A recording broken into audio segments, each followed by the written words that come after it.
المستوى ديال التنديد والقمع الشرس تجاه الجامعات المغربيه والاشكال النضاليه ديال الاتحاد الوطني لطلبه المغرب.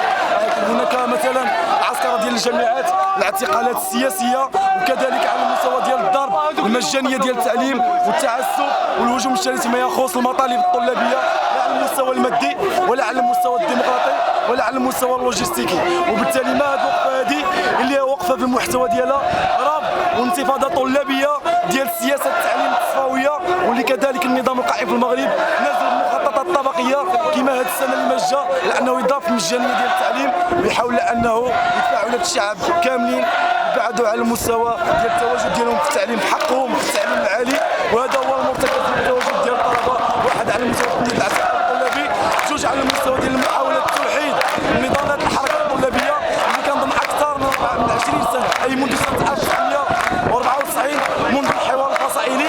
لم يشهد مثيل مثل هذا التحالف وهذه الوحده الطلابيه ما بين مجموعه ديال المواقع الجماهيريه ومجموعه ديال الاطراف الديمقراطيه والتقدميه اللي كتبين بشكل واضح الان على ان